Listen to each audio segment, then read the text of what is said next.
loyalty. Oh, Wait. Should I change my name? I mean, you can change your name. I think it's cool. I don't know the story behind Spokes. Oh, I don't know. Maybe I don't won't know keep if it that's Spokes. I don't know if that's a YouTube story. Oh. Yeah, It's not too bad. I don't know the story behind Spokes. Oh, I don't know. Maybe I won't keep if it that's Spokes. yeah. Oh. We are live. Yeah. All right. And you're gonna have to stop the sound of your mic though. Can you hear me? We're live. Yeah, we are live. It's How's it official. going, gang? Hi. Good. How'd it go today? It was one Today of those was days that were crazy. Today was my Friday, so it was pretty good. Oh. Oh yeah. Mine was like back to back to back to back to back appointment phone thing. So it was awesome. But it was also like I get really excited to set those days, and then those days come, and then I'm like, what did I do? And then I end up having a great day. It's just getting through it, and you're unavailable like all day. So Yeah. I felt that way today too. I just couldn't keep up. I don't know. I came in and everything. One part about it, being afraid is that it is addicting, and there was so much stuff out, and I got my hands into too much, and by the end of the day, it was like just trying to wrap it all up because it was so much that I got myself into. But it's a fun time right now to have trucks, with where the market is, but it also gets a little hectic. My day was pretty chill for a Thursday, really. But tomorrow is going to be, got a big day lined up for tomorrow. Isn't every Friday kind of hectic? I've never had a calm Friday. Hmm. Yeah, especially about 4:00. Wife calls. Hey, you still gonna get out on time? Absolutely. Next call is the customer. My wife doesn't even call. I'll see you at 8. She's not even calling anymore on Fridays. Doesn't even try. She's just like, whatever. We're done with it. So, guys, we kind of brought out the topic of the art of the spot bid. I know I've always kind of used that. I tried to write an article at one time and never finished it just because, I don't have the attention span. But that was like the title of it. So I always like that kind of that phrase. But it's funny. We talked about the topic before we even came on, and like Vitaly had mentioned something about spot bids and what his take was, and it was it's something that a lot of us live and breathe on, depending on the type of freight commodity. But what were you saying the other day, Vitaly, about it? Well, so it's just number one, just for context. So I work in retail on the transportation side in the outbound department for a clothing company, right? A lot of our deliveries let's call them final mile, right? Maybe even white glove if you want to call them that, inside deliveries, right?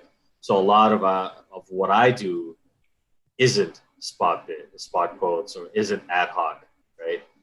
And because I've been in the industry long enough, right? I've worked a little bit as a carrier, I worked a little bit as a customer, I worked a little bit as a broker. And spot bidding is great and is necessary when it works very well. The problem is you're always trusting humans to, drive that conversation and be upfront and make it work, right? So if you have a small brokerage where an owner deals with a small carrier, where the owner deals with a small customer, and kind of that web, and everybody really cares about what they do, everybody really cares about their relationship, it works very well. You're getting realistic quotes, you're probably getting good communication. Hey, it's up this week because of X. Hey, it's down this week because of Y. As soon as you start adding employees in there, start having people sometimes maybe don't care as much. Are they going to negotiate for you?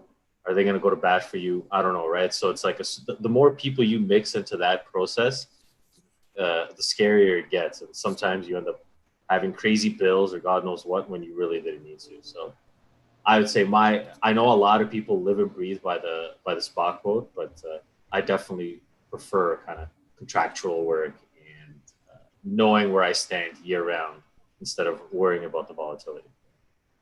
Yeah, and I think that's a benefit that comes with depending on what you're moving and what your role is, what your company commodity is. Having that, some of them just don't have that luxury. And like you said, I hate saying it, but I was working with account managers on spot bidding. It was, find those guys that don't really care. They're the ones that'll, if you take care of their freight for them, they'll just throw you whatever rate. But like from your perspective, like you said, that's not a great thing because obviously the bills and what you're paying is a lot more than what you'd expect. But yeah, I mean, I don't know. I mean, Tony, I know you got a little bit of a different mindset with how you're moving. In your last role, I remember, you were doing a lot of local stuff and moving OTR, correct? Yeah. Yeah. The spot market is our company's a shipper's enemy, really. I mean, we need it, but we hate it at the same time. It's a necessary evil. We want those contractual rates. We want to pay our carriers when the rates are low, the same as we're paying them when the rates are high, when there's no capacity. But sometimes there's capacity issues because you're contracting volume and price. And when the volume goes up, yeehaw, you're in the spot market, and welcome to the ride. Brokers love the spot market. I'm only in the spot market. Like the spot market is my home. I'd say it's 95% of my business. I mean, for the past 20 years, that's where I've danced in. Obviously, I've built contracts with people that when they have reoccurring work or line haul and white glove stuff, then you have that. But being an expediter, everything, it could be completely different at 8 a.m. than it is at 5 p.m. And then someone calls you at 9 p.m. and totally different again, so Saturday, Sunday. So every single day we come to, I like to say a board, it's our TMS. We come to an empty board every day and we are building every single day, minus our, retail and then our pharmaceutical and medical customers. But other than that, you got to go every day. So I think what you had said, Vitaly, with the relationships, with the smaller companies and people who develop that, I think if you do have that type of relationship with a company or an expediter or a brokerage, they will. I think it definitely exists. And I don't know if it matters on the size. I think it just depends on who each shipper or point of contact is working with at a company, if that makes sense. Yeah, I mean, that's the big thing. I mean, Jamie mentioned in the comments, but it is a different strategy when people talk about how they approach their the spot bids, and there's just no way around the fact that there's some that you can make some great relationships and they give you the freight because of that, and there's some that don't care at all. It doesn't matter. But one big thing I always talk to the guys about was if you're sitting with an account and you're spot bidding it, and I come over, I say, hey, did you spot bid every one of those today? Yeah, every day, all of them all day. After a couple of days, I start to ask, every time that you're doing that and you're not getting a response, you should wonder, why am I not winning these? It should bug you why you're not getting any spot quotes. It should bug you enough that you're reaching out to them asking why you're not winning any spot quotes. If you don't reply to a spot quote in under 3 minutes, you're probably too late. Yeah, I don't ever. If I miss one and it's past 5 minutes, I just move on. Yeah, especially and even anything. Throw out anything like checking on this now. Going to get you right here in a minute, because they've got 5, 6 spot bids that come in. They don't hear from you at all. They're already evaluating. They're going to choose, and they didn't even think about it. But if you've got it in their mind that you're at least looking, they're going to be maybe I'll wait to see what TJ brings in. Maybe he said he's checking on it here, and they may say, do you have anything yet or something? But yeah, you're right. It does. You got to respond quick. Absolutely. Brandon, question. Yep. When you're doing that, you're saying 3 minutes. Yeah. What my company focuses on is a 10-minute turnaround for an expedited load, but that's always truck in hand. So we never not have truck. Is that truck in hand, or is that knowing the market and playing the game? Yeah. So, I mean, I probably bid with truck in hand about 5% of the time. Okay. That's 90% of brokerages do. I mean, again, by the time in my world, and again, we're kind of different verticals, but if I take 10 minutes and I post something out and I get a truck in hand and I negotiate with them what I think that a realistic rate would be, and I go back, the load's gone. You'll sit there and spin your wheels over and over again, and you'll never get anywhere. So, typically depending on the market and the pickup and where it's at, I mean, usually I give anywhere from a 2-hour to 3-hour ETA. I'm sorry. we're real here, but my phone's ringing, so I apologize. 2 or 3 hour ETA. And there's pros and cons. I mean, there's times where we'll bid it. Maybe we were a little short, but guess what? I'd never give a spot load back. If I bid it, I own it. And we win, but there's times where I'm like, oh, bid that one wrong. And I take it off the chin, but I still get a truck in there and I still get it done. I never take a load and give it back. Hey, for context, I have a question for you. So number one, for context, so Brandon and Nicole brokers TJ Carrier, right? And Tony is a crappy shipper, so we don't care about those shippers. Unbelievable. Right? I know. Tony, I wouldn't take that. I'm not going to take that. But do you guys find that you're getting, when you get a spot like a spot request, your customer is just asking you because you've built something, or is it most of the time, or even all the time, it's just, hey, they're sending it to anybody and everybody, and so be it. Here's how you look. So if they send it out and it says 2, and in the 2 spot there's nothing there, that means they're sending it to everybody. You just got blind carbon copying into a huge blast email. All right, and that right there should ping something in your head. You want to get to where they're calling you before. Hey, TJ, you got an option? I'm about to send this out for spot bid. I mean, I used to get to that point where they would call and say, hey, I'm about to send this out. Do you have an option? It's different with trucks though on the carrier side. And for me, you got to respond quick, but you also got to let them know where they're at. You could tell them. I mean, especially with owner operators, it's not about having necessarily a truck in hand. It's about how do I get one of my trucks in hand. It's how do you instantly go into strategy mode of, hey, I got a guy close. He was going to go grab this preloaded trailer here. It doesn't even deliver till Tuesday. He was going to go home with it. I got to have a good enough rate to call him, see if he may not want to run through the house and run this instead, then deadhead back to get this load. And then I'll let him know that. Exactly that, because I want him to know when I'm strategizing to try to help him. And when you've got trucks, you got to, especially owner operators, you got to be able to do that. And they appreciate that sometimes. They'll say, hey, maybe we can, throw in a $200 deadhead accessorial or, whatever it may be. But they know I respond quickly, so they know I'm looking, and then I come up with something. But sometimes I'm sitting right on top of it, and I'll go low on it just to help them. Sometimes you just have to ask for that. Yeah. You get it maybe you bid it wrong. You were off your game. Cool. Tony just turned into a robot. Whatever. Robot Tony. You miss it. Sorry. You in Gary, Indiana? I knew that was coming. Somebody was going to say it. It's not Elkhart. Somebody was going to say it. It's South Bend. No, he's right though. You do got to ask, and then there's nothing wrong with asking. I mean, especially if you're just a lot of times people want to come up with some. What do I say to them, or what do I just tell them exactly what's going on? Exactly what's going on, and a lot of times, sometimes they'll pay more just because they believe you. Like they're like, hey, okay, well, I know this guy's got a truck. He just told me about it, and I always like to drop the driver's name or something. Bill, to get Bill out of the house, I got to have this much, whatever it is. And I know that's a little high. This is one of my favorite things. I know that's a little high. And if you find something better, go with it. But I always want to bring you an option at least. Right. Two spot bidding as well. I mean, obviously, there's emails, there's portals. Obviously, we're in a world where there's Slack and there's Teams and things of that nature. Don't be afraid to communicate with your customers via those mediums. But 2, don't be afraid to pick up the phone like the old-fashioned way and call them and say, listen, here's what I got. Can you make this work? I call it a psycho calling. If I really want to load, I'll pick up and I'll call them 3 times in a row. Even if they don't pick up the first 2 times, and sometimes 4 or 5 if I really want it. But just do a little crazy call with them, and then they're gonna, they'll pick up and say, "What do you want? You're being crazy." And I'll say, "Well, I want that load."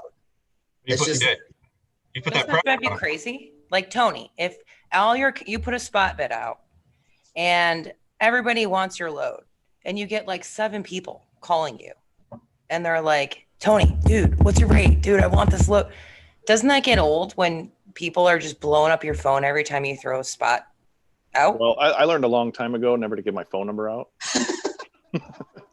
I don't do it every time for the record. But Right. I don't. It's email. I mean, respond quickly. Like TJ said, that is the key. Respond quickly. Usually it's first come, first serve. So my customers, when they put our name on there, or they send it directly to my group, I'm not naive to think that they're not quoting other companies. So I'm still bringing our best game that we can to the customer. But it does something to me. I don't know if it's I like the relationship piece. So if someone says like, your company name and they're like, hey, team, whatever, and they're asking you for that rate, as a broker, Brandon, and even as a carrier, I wouldn't just raise the rate because they came to me, but when they call you then at 6:00 and they go, hey, I really need you, doesn't it make you want to like work harder for them? Yep. Absolutely. Right. Absolutely. No. And it makes me feel good that they're calling me at that time. But two, they're calling you because they know you'll get it done. They know that the rate's going to probably be higher than they expected, but it does. It gives me a sense of like, man, I am doing something right for a customer to think, oh, I know if I call Brandon and his team that they'll get it done. I won't have to worry about it. And kind of building on that, I said something to my team the other day. I like crazy loads. I do messed up ones, and I hear a lot of sighs. And I was like, look, guys, part of our job is coming up with solutions for our customers, and the big part of it is customer service. So answering the phone call at 6:00 at night and getting it done, or in the words of TJ, handling it. That makes me proud that they choose me to make that phone call. And hey, can I flip this a little bit? Yes, go for flip it. this a little bit. Let's say I am big shipper A, which I'm not. Big shipper A, and I have big, huge broker 1, 2, and 3 on my lineup, and I have a spot bid Friday, 3:30 p.m. Toss it to all 3 of them. Just like, hey, give me the best. You know what I mean? Do they all just start calling the same carriers? Especially, and I'm curious specifically for when there's not a lot of capacity and the carriers are at an advantage where the brokers are also fighting for the loads. Like, how does that web go where 3 big brokers get it and then they reach out to X amount of carriers and they have limited capacity? Like, how crazy does it get? So I just want to say one thing, and it won't be long, but when shippers do that, all it does is drive the rate up. When you throw it out there to 3 or 4 of those big brokers and they do the posting, getting the truck in hand, all it does is drive the rates up, because carriers are not naive to know that if they sit there and they keep getting calls by the same 3 brokers, 1, they don't own the load, 2, the rates are going to keep going up. And then what happens is the broker is going to lock down the truck, go back to you, try to get the rate approved. You're going to say, oh no, I went to another big broker. He's got to go back, let the truck go. They're pissed off. They want a TONU, or they want to, get on rate per mile masters and write you up a bad report. And then the rate keeps going up. Hence, that's for me, like, if I'll own it. I'll give you an ETA. I'll give you a rate. I don't post it up. I own it, win or lose. Yep. No, I agree. I think that's key is owning it. I mean, you just got to get it done. And, you hear people talk sometimes, is it, do I just take the loss and move on to the next one? Or do I let them know I need more money? No, you just handle it. Like, literally, I didn't mean to use that, but you handle it. Just get it done. Are you after hours or are you during the day? I mean, after hours, you handle it and then maybe you ask for more. But if it's during the day and it's just a normal shipment that's a spot market, then. Well, after hours, you ask for more up front, though. I mean, I'm not coming back and asking for more. That's on me. That's my job, right? That's my job, is to bid it correctly. I shouldn't have to put that back on you. You know what I mean? So if I'm going to bid it, I'm going to bid it correctly. So if you want to be that go-to guy, and I'd love being that go-to girl, you'd love that feeling of getting that call, TJ, hey man, I got this, just came out. It's such a great thing, because you do build that relationship with them. You got to know what you're doing, and now there's also nothing wrong with saying, hey, real quick, just got home, just be real. Like, just got home. Let me get in the house, put the laptop up, hang tight for like 5 minutes. I'll call you back with a rate. I mean, you can do that, but if you're going to bid it, you got to bid it. For me, it's a one-time bid. I'm not coming back for more money. Just FYI, I've never sent out a blast to everybody and their brother. I send out one email at a time. Can you do it? Yes or no? And then I get a no, I move on to the next one. That's smart. Now, Nicole, I got a question. Not trying to Yeah. flip, but obviously you're in the expedited. You said that you have your contractual stuff that you come in to an empty board, and is your spot on the expedited? Is that mostly like load boards? Is that from blasts? Like, how does that work for you and your operation on the expedited side? Like from our customer's point of view, or no, from your, I mean, maybe just like a high overview of like, is it email? Is it portals that you go on? Like if you come in and you're grabbing freight every day, is there, I mean, obviously you have a customer base, but you know, right. I'm just curious to learn more about your mode of business. Sure. So a lot of people come to us with email. That's the bulk of it. I mean, we do have some customers, some large freight forwarders too, that come to us and they have a portal and we see those bids come through and you have to go into the system and put your rate in for that. But a lot of it is email, and it could be team driven, meaning it comes from one division of customer and it's a certain type of thing, and it comes out to my team and it's segmented, you know, by who's handling that account. And then we actually work with our carriers, and there is no, we don't, I mean, we have the DAT, but I think it's probably, we don't really use it ever because we're not really in that truckload Selectus?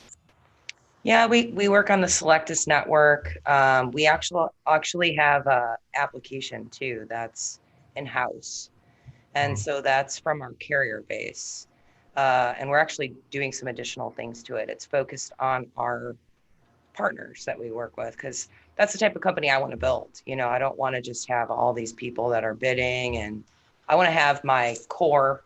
I know a lot of big brokers are like, we have 26,000 carriers. I think that's shit. Yep. You know, it's like you can't have a relationship with 26,000 carriers. So when people go, how many carriers are in your database? I'm like 1,500. But how many do I use? Maybe 3. And those are 300 consecutive relationships that we're feeding that business to, and they care about us and they care about our customers. So a lot of it though is competing against other companies, you know, so we have to be competitive even in expedite. So do you have your trucks? I mean, are you, I'm assuming you are, because what I've seen is in the expedite world, I used to work with quite a bit. We got a lot of automotive expedites, and we use Selectus quite a bit. And yeah, you get a lot of those bids come in, right? Like you said, you know, a lot of different bids, but you get to where you end up knowing who it is. You know, you're like, oh, I know these guys. This carrier's a good carrier. This one's not. This one's okay. You know, and their bids come in, and it makes a difference. But I know also, like, I don't know how do you allocate your trucks? Like, I know, like, if I've got a lot of different expedites out of Lansing or York, PA, or whatever, I know I'm getting like the same carriers that are bidding usually, because they're there in that area. They know where the expedites are, right? I mean, is that, do you find those specific areas where you know where the good expedites are, or are you just kind of all over? Our customer base is all over. I mean, we do have regions that pop up over periods of time. Like, that's one of the reasons why I opened a Dallas office. I mean, I definitely love the heat, but that's not the only reason why I'm down here.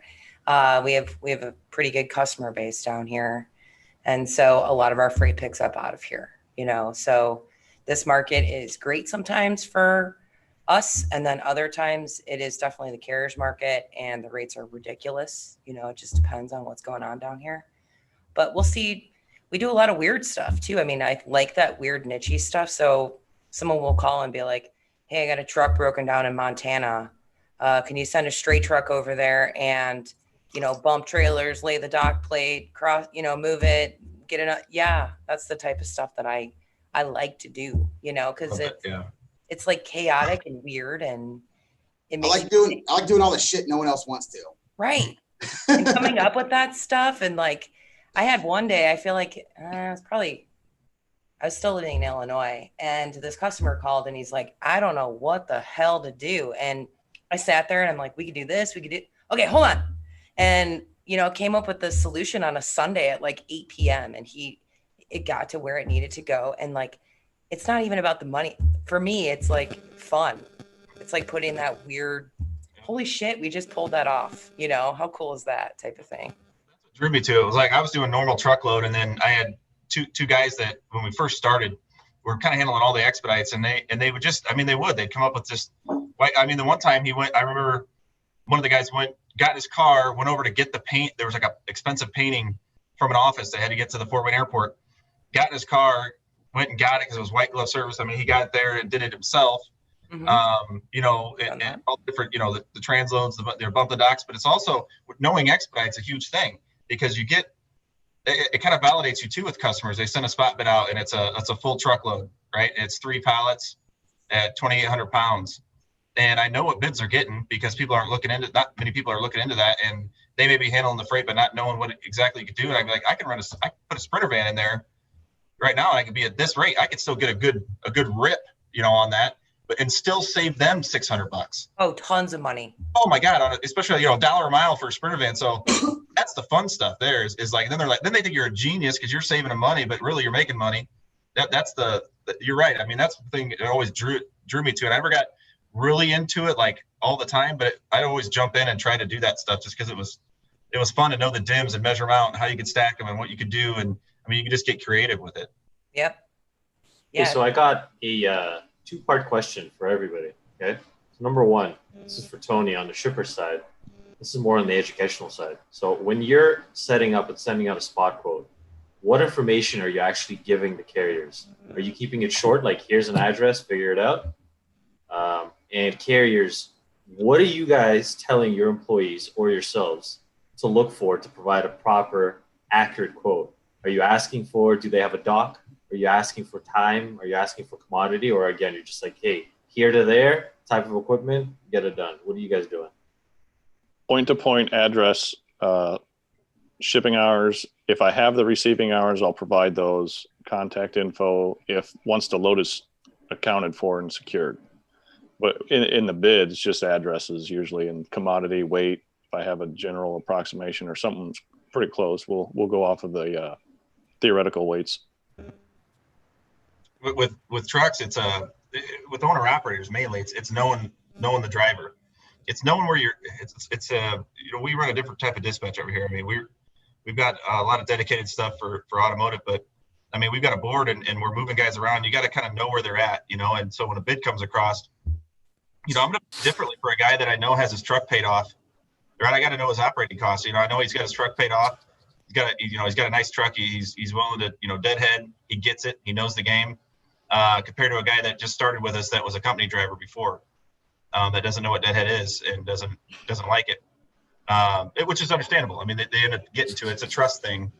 But it's kind of knowing who you're bidding on when you're a carrier. I mean, who you're bidding for.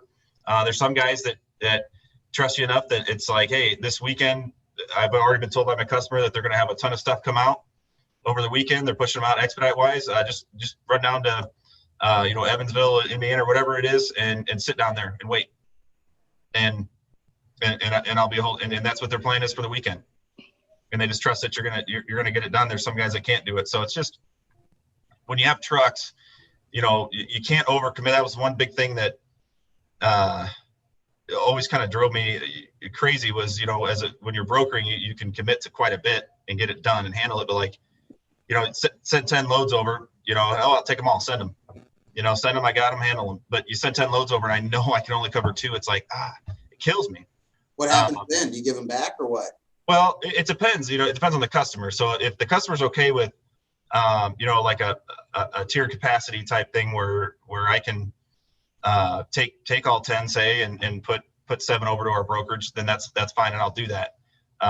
Just from the standpoint of, you know, being in an asset-based 3PL, being in the 3PL is, you know, when I was on the brokerage side, it was a little bit divided, you know, from the trucks and whatnot, because, you know, when you're bidding for brokerage compared to owner operators that are making 65%, you could bid cheaper.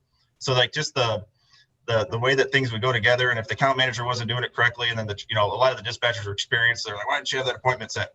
So when I came in, I was huge on like pushing that relationship with both sides. So the more I feed them, doesn't make me a dime. The more I feed them, the more they're likely to feed me, because they don't, you know, may not make, you know, much on putting it on one of our own assets compared to a big, you know, they got a $800 rip that they could get on a load.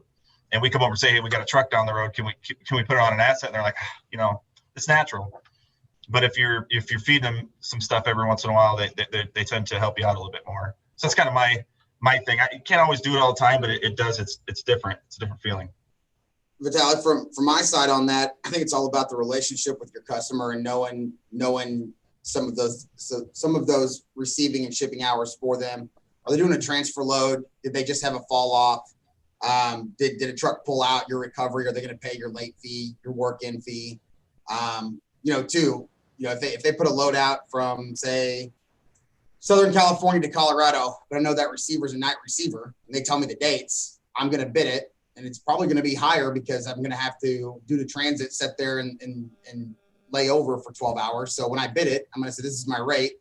Obviously, this is a night receiver, so my layover is built in. I won't be asking for anything else. That lets them know that you're all in rate, that you're going to honor it. You're going to be there. You're not going to go try to get the appointment and say, well, this is a night receiver. I need more money. So I think that just goes along with knowing your customer, having that relationship and knowing their businesses and being an extension of their business as well. I agree. And I think for me, because my stuff is so based upon, I'm going to tailor that equipment to what the customer will let me have. So there's a lot of times I can utilize a sprinter and they're like, no, dock high only. But if I can, I'm going to put it in a smaller piece of equipment to save that money for the client. And it's obviously easier to find capacity in those types of things. You have no DOT regulation either. So it's beautiful, but I want to know everything.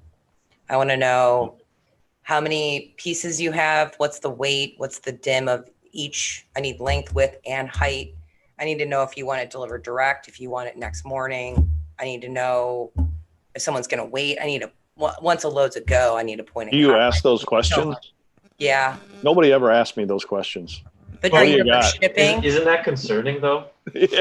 It's different. It's different. Like, She's right. But Tony, you're buying a truck. Most of the time, here's what I say too. Right. Yeah. And Nicole, that's a great point. I mean, if you can figure that out in time and you can save the money, but I've always, and maybe it's just you don't know what you don't know or you don't think about those things, but it doesn't matter if it's 2 pallets or 26 or the weight's 10,000 or 40, you're buying a full truckload. That's what Right. it is what it is, right?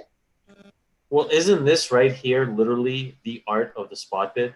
Is how quickly can you get an effective amount or a good amount of information, bid it, and do everything properly, and then get the load done? Like this is it right here. Well, And Nicole's everybody- professional though. She has asked those questions and she's probably very quick at it. If I were to ask those questions, I wouldn't even know where to start. So that's not effective for me. You do. You get to know what questions to ask, and it gets a little annoying. Nicole, you probably agree with me when you know they're. I got an expedite. It's got to go. It's got to pick up ASAP, deliver direct, this and that. They don't give you that much information. Then you're like, well, I got to know this, that, and then they don't get back with you. Well, then they're mad. How They're mad. Yeah. That's the difference too, Tony. Is you got to know that stuff because you've got 7 different types of vehicles you could send in, and you got to know that stuff because it's got to go. They're all excited about it going, but it's got to go now, and they're not giving you information. It's like, come on, Yeah. I'll have a truck show up and they'll go, you should have known this commodity needs air ride. Mm-hmm. Like, well, you didn't tell me the commodity. It could be a freight forwarder, so they have all different commodities. Yeah. So I have to make sure my team understands if something needs to be dock high, if it needs to be air ride, because I dance in a cube world too, cube trucks. So some of those are not air rides. Some of those are dock high with ramps. So they have these little things that go under. So I have to ask customers, and it's really what Brandon said, how you learn that account. There's a lot of accounts where I go, I know it says this, but guys, every single time it's this. Yes. And we learn that account. And I think that's one of the things, all of us as different types of brokers, we're going out there and trying to represent and take care of our customers and kick ass. They're going to do that. You're going to start knowing what your customer's doing. You get that customer that throws out, the 3 pallets, 3,500 pounds. And so you're pushing on a sprinter, and you get there and maybe 5 out of 7 times that you go in there, they throw an extra piece in, and now you can't run the sprinter. You just know it. Like every time I'm just gonna have to go small straight. Like there's no way to do it, because if you send a sprinter in, it's just not gonna work. The customer may order something last minute, but it's knowing those thresholds and where you're at, and if the customer's gonna do that or not, or if they're gonna hold true to what they're doing in the expedite world. It's you got to think fast. It's a special thing. When you do that in the expedite world, when you go from sprinter to straight, do you keep it under CDL? Are you talking 10,000 pound single axle? On a straight truck? Yeah. I'm just curious. I mean, we do have capabilities of, 11,000, 12,000, some 13,000, but that's it. Those are rare. Those are rare. What? So the strong solo still exists these days. Instead of strong. As long as it's under 10,000 pounds. I mean, we're transparent. We'll just tell a client like it's not under DOT regulation, So, and the customer that requests a sprinter team, I just tell them, I'm like, if someone else is quoting you a sprinter team, they're lying to you 99% of the time. Like they're like, no, they're lying to you, because it's very, very rare that two dudes are going to get in a unit for $1 a mile. Like, would you? Yeah.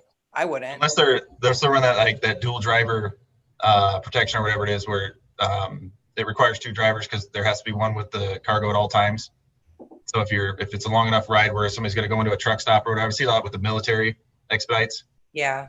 They'll have that dual driver protection. So it's like a team, but like it's not because of it has to be a team, but it's because somebody has to be with the freight at all times. Like those are really rare to find those units. So you end up with a straight truck team anyways, most of the time. But that's what I'm saying. You find military accounts are running out of certain cities. Like what they are. Right. Those guys go to there. The guys that are same thing with the OD stuff. The guys that got the double drop RGNs with all the tarps and the outriggers and everything to haul army tanks, they're sitting in that area. They know where it's at, and they know they're going to get a call. So that's kind of it's a different niche too on the expedite side that I've seen that's a little bit different. But yeah, the dual driver protection thing it's hard. It's kind of weird. You know why shippers hate the spot market for especially partials? Because we'll price it, we'll buy a full truck, we'll put our 8 skids on there. It's a third of the load, and then it disappears, and then it's late to the drop. And then when you get there, everything's moved around and it's not how you loaded it. And the guy got greedy and he went and took another load and got held up somewhere. It happens all the time. And then I want to stab people. So go with the straight truck exclusive, best service you're ever going to get. Mm-hmm. It's true. I mean, even their bids, like Brandon, I know you said you don't do much expedites. Like when you throw something out for bid and they come in, they're like empty, 47 miles out, small straight, 24. They give you the feed, they give you ramps, not a lot, jack, everything. Like ETA transit, the rate, all like transit time, all of it. Literally give you everything, and you literally just say yes or no. A lot of times, like you just know they if you put the dims in there or whatever it is when you post it, they know exactly what they're doing. And you get tricky, like you get some tricks, like if you're going to post for a small straight, or if you have a large straight, you post for a small straight. A lot of large straights are looking for the small straight freight because there's not a lot of. If you're going to put it in a large straight, you might as well put it in a semi. It's about almost the same cost, it seems like a lot of times. So I do expedited. It's just not the same world, I guess you would say. But there are plenty of there's a whole different part of the world too on the food service side. To where if a DC is out of product and they need it to go out to stores, restaurants, anything of that nature, and they're going to run out of product, you've got to move stuff from a shipper or another DC, or there's transfers and there's stuff where, again, it's not as detailed down to the pallet size, the floor jack, anything of that nature, but you still have to move that freight to get it to a DC so that it can go out into the consumers. It's not really the expedited world, but it's expedite. It's 1 or 2 pallets sometimes just to be able to fulfill, that DC's orders until the next shipment comes in. It's funny because a lot of those companies, I've been a food carrier forever as well, and they don't even understand that concept of the straight truck mentality. Like I've gone into large, very old companies and I'm like, I'm showing them equipment slides going, okay, this is what we can do. Save you so much money. And, but they still the upper management is like gung ho. They're like, hell yeah, we want to save this money. We want to do this. So I'm like explaining to them like how they can go about it and what types of equipment that they can use. And then you get to the actual DCs and there's a serious pushback on that because they are so used to doing things a certain way that it's not like everyone's connected. And I think that's the problem with the freight world, is that even though you have these huge companies, every branch or division seems to have their own agenda. And so when they do that and they don't unite, and a large DC supply chain company is trying to like fix that, it's very, very hard for them to go, listen, guys, we're gonna adapt and we're gonna do these things. They'll just go, my warehouse guys don't like that idea, so we're gonna stay with our truckloads. It's like, oh. That comes down to the people, doesn't it? Because that at that point it is on your customer to go and figure that out. Like, I find that a lot of companies, it's like the old division of sales guys or salespeople and dispatchers, right? They're always adversarial instead of working together. It's like, oh, that sales guy screwed me, or oh, that dispatcher do this, right? In the supply chain world, that happens as well, right? There's so many different departments under that one large umbrella. It takes a specific kind of individual or individuals to come in and really align all of their way of thinking. But it can be done, and you're right. Like it is important, and in freight, it does take a while. But when you have that happen, it is beautiful. When it all works like clockwork, when you can, hey, take a breather, let's sit down and talk about this, and let's really figure out what the benefits are right here, and what the opportunities may be, and what some of the potential risks are, and then make a decision together. When you involve those people, everybody, it really works out well. Like obviously I deal with DCs on a daily basis, so I see that, and it's great. Like it works well. It is quite a sight to behold. But I have one last question for you guys. Okay, so you're telling me all these things about relationships and this and that. Okay, what are you doing as a new carrier? You don't have any relationships, right? You can only rely on spot bids, right? Like where else are you getting your business from except low boards and spot quotes, right? People don't come from some random industry and just go buy a truck and say, I'm going to start a truck. They've already got 800 contacts. They've usually, if they've got their act together, they've got stuff lined up before they ever have a number on that door. But they don't have a name. So like Tony, so Vitaly Becker Enterprises contacts you, like, Tony, I've been working in freight for 270 years, but my company's 2 months old. Okay. Right. Give me this load. What are you telling me? I want to bid on this spot. Look, I can do it for 25% cheaper than the other guy. What are you telling me? No, absolutely not. But if I know you and you go buy a truck and we go way back 10 years and I already have a relationship with you, then let's talk.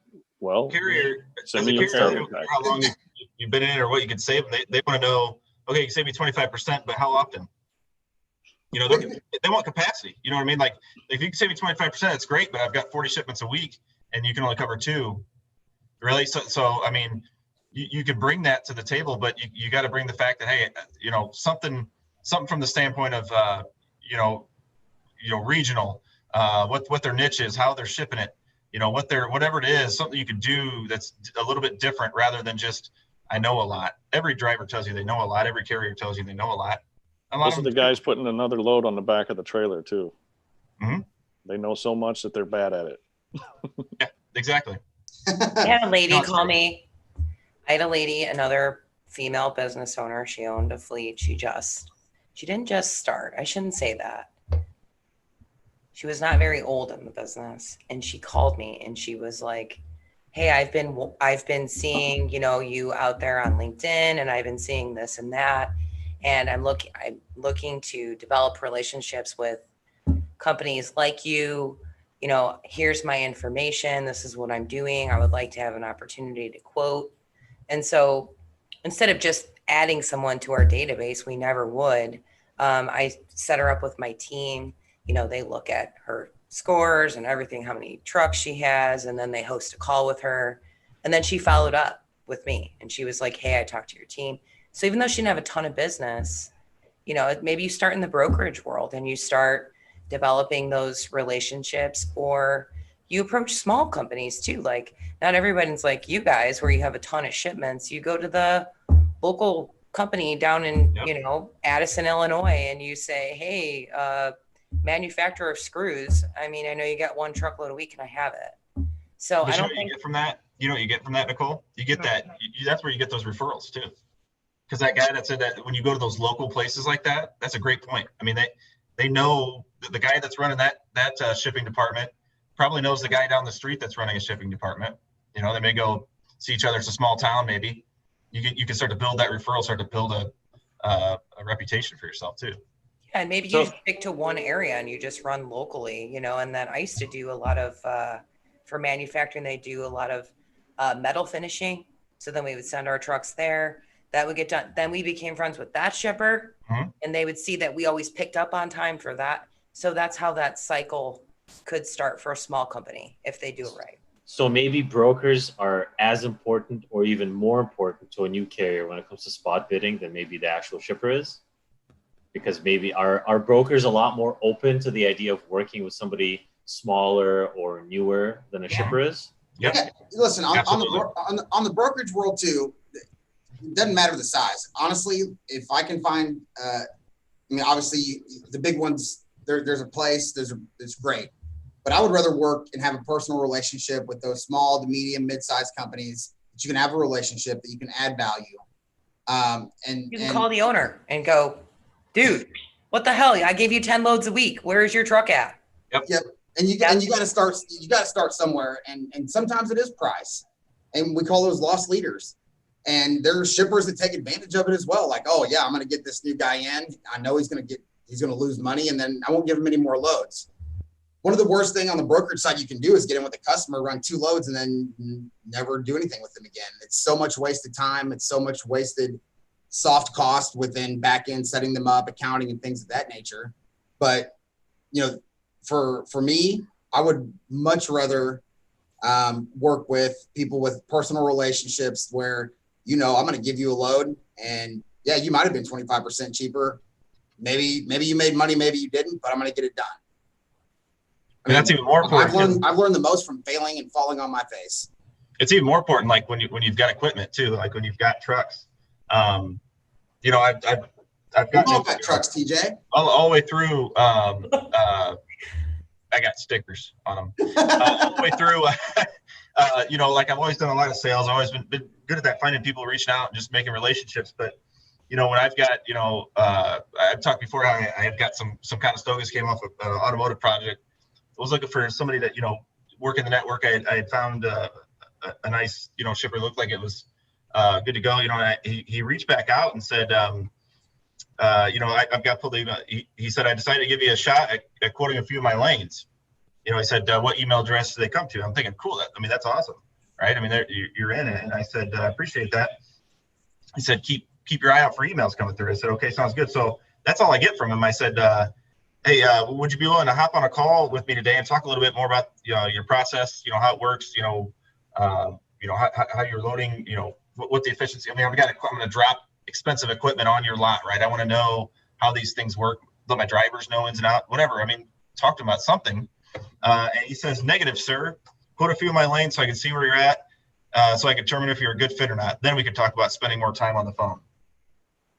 Immediately, like, I'm just like, probably not good for your business. You're put off by that. Literally, I said, will do. I didn't know if price was a determining factor, but I'll quote some for you. He asked if I had seen some, and I just he said, please check your spam. I told him, I said, I'm looking for a partner, or looking to partner with a customer that I can get more information on their shipping, receiving processes, their network, their volume, to see if I would be a good fit. I don't necessarily see quoting some shipments, you know, without any talk as a good qualifier to find a good carrier. I said, so I'll pass your information along to my brokerage, but I appreciate the opportunity. I think your spam filters caught it. Basically, everything you get in with them, I mean, you're just asking for trouble. I mean, the guy's already doesn't care about you. He doesn't care about your equipment. He's going to poke holes in it. He's going to put the yard. He's going to put the landing gear up when he gets the yard dog underneath it and drags it around the lot. I mean, it's just. Guys, we're in a market right now. Just agree or disagree. We're in a market right now. Shippers are going to onboard because right now, unless you have a long-standing relationship, price, and they will onboard, knowing that they are going to bring you on as a customer. This guy's been hounding me. He's going to give me a cheap rate.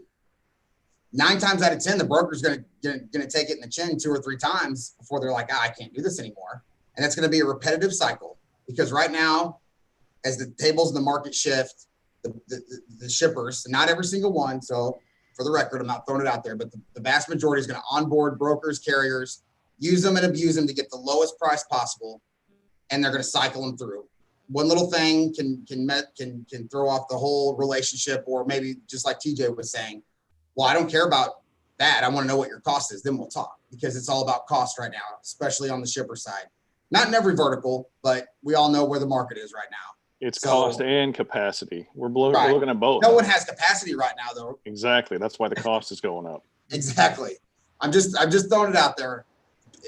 Brokers are going to go in, get in with these customers. They're going to get burned, take those loss leaders, and then they're not going to get any loads anymore, because the shippers typically have very long-standing relationships, and those guys are going to make it through all this. But don't fall victim to getting in and just taking it off the chin and not being able to build that relationship. You know, it's funny. I know you're not going to believe me, but I don't do that. Well, you're not a shipper, though. I understand, but I don't go in and go, we'll just lose on this. Well, no, that's not wrong. I'm not saying that everybody does, but shouldn't. There's a lot of people that will take loss leaders to get a foot in the door, thinking that they're gonna be able to power through things. They're just screwing themselves for the future. As a shipper, are you pissed when you're like, okay, I worked with company X like 10 times, and all of a sudden their rates seem like. But that's the thing. You're just screwing yourself up and setting yourself a failure for the future. Consistency and stability are really important, especially in an inconsistent and unstable time. Like, you want to see that, right? Like, if the rates are up year over year, that's one thing, right? But if you come in there with these sweet rates and we do 10 loads, and all of a sudden you get into the rhythm, right? Every week you're sending this person a load. Now, I personally would get something in writing, right? But, you know, I understand it is what it is. And so you're getting these consistent loads. All of a sudden, the rate went up, and it's not because, hey, capacity is this or that. It's, well, you know, I got you these rates because I just wanted to get in, but now I actually have to make money back because I lost money. And if I don't get this, I'm going to be out of business tomorrow. And it's like, okay, that is great. Which is great talk. Right? Did you say that? No. I'm saying hypothetically though, right? Like, people, but when you do that, when you're undercutting yourself, nobody else. Right. That's what you're doing. Not necessarily. So people know the strategy, but they don't know how to execute the strategy. The strategy is get in at a lower rate, take losses, and then work your ass off to source the right carriers, find the guys in the area, the people that'll run it for that rate if you're smart enough. The problem is they see it as a strategy is I'll take losses, and then I'll ask for more. That's not a strategy. Not on spot. We're talking about spot. That's totally different though. Yeah, that's totally different. I get if you're losing money on contractual freight for a little bit, because that's the plan. You need to find that consistent. It may happen as a broker, but on spot freight, you should never be losing money. I think you noticed that? I thought Vitaly had mentioned the contract rates. I'm saying I prefer them. I would prefer to get something down, right? But I'm saying if we're just talking about like spots, like, again, you're just doing a disservice to yourself, your employer, or your company, whatever it is. Because if you're talking about, hey, if I reach out to you and it's like, look, Nicole, Brandon, TJ, I need a favor. I need this load to move for X amount of dollars. Okay, help me out here. Figure something out later. Different story. Or you know what I mean? You come in, you're like, you know what? Hey, that last time we screwed up your load, I'm gonna take a loss on this one. Take that. That's different. Yeah. But if I send you a spot quote, I send 10 people spot quote, and one guy for 5 spot quotes gives me this one load for this one price, and then all of a sudden I'm like, okay, I'm cool with this guy. I'm not even gonna send a spot quote. I'm just gonna keep asking them to do it. Mm-hmm. And then it's like one day, okay, it's now $400 higher. Well, what happened? Well, I got to pay my bills, man. It's like, well, you just drove yourself down. What's the excuse though they give you? I don't. Again, you don't have I do it completely. This is all hypothetical. This is all hypothetical, right? I'm gonna throw something out there. All right. You said that you have a good carriage to spot rate, but you keep sending it to them, and then the price all of a sudden goes up, and you're asking why. Well, how long have you been sending it to him? Did the market change? Was he going ahead and taking those and eating some costs? But then he's coming to you and being like, hey, like, I know I've been doing these. You know, are you asking him, hey, I'm going to send this over to you. Are you still cool with this rate? Like, did the market flip? Is there a change? Because you're not contractual. It's technically a spot quote. Yeah. But you said you're just going to send it to him, and then all of a sudden he comes to you.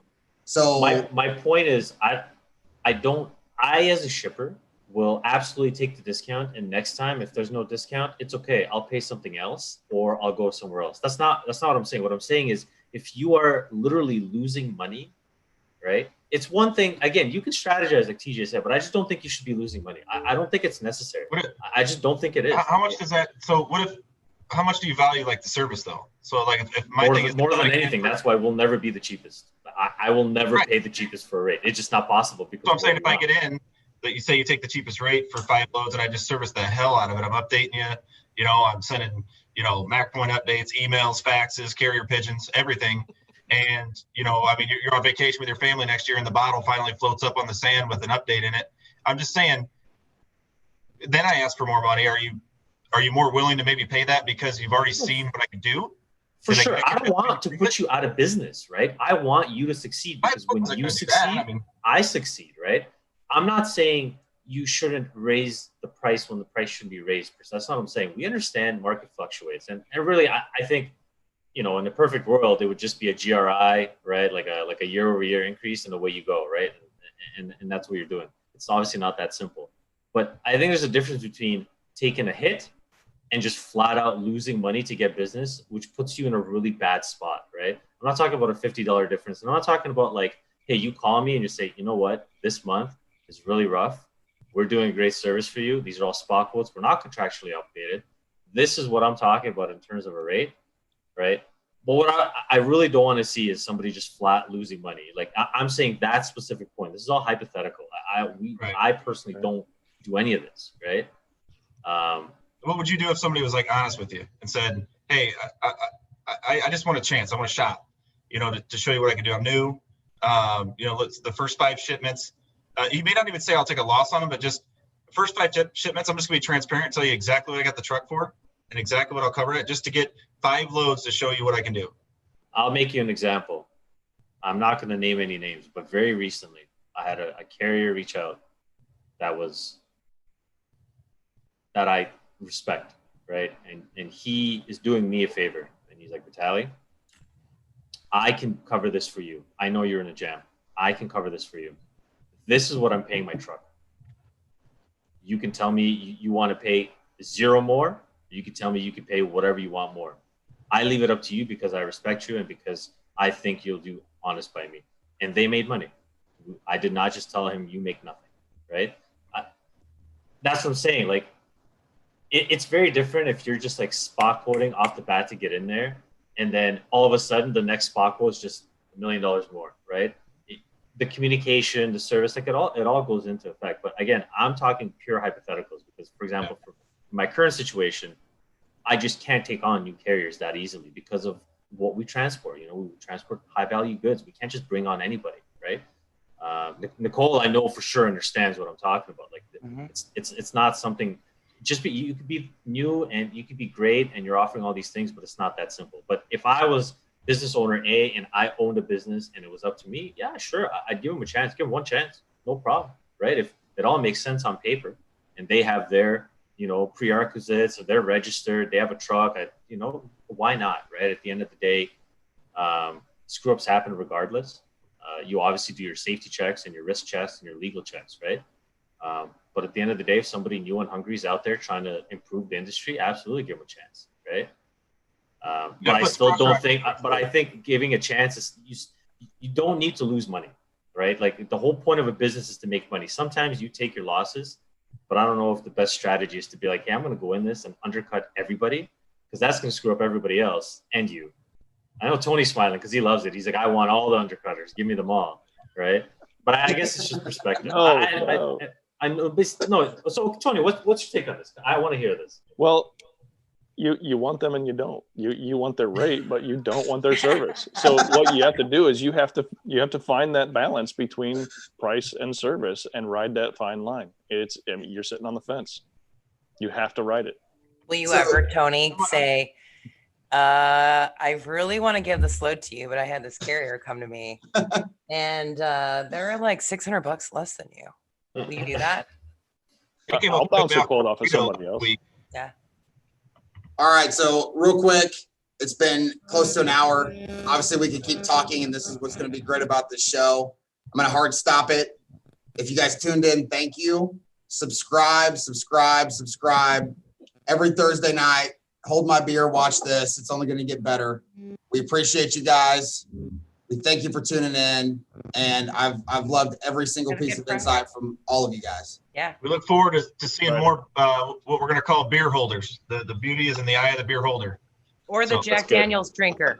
Oh, yes. Nothing wrong with it. Nothing wrong with it. Nothing wrong with All right, it. guys. All right, Thanks, thanks guys. everyone. Bye. Have a good Friday. All right. You too. Call me.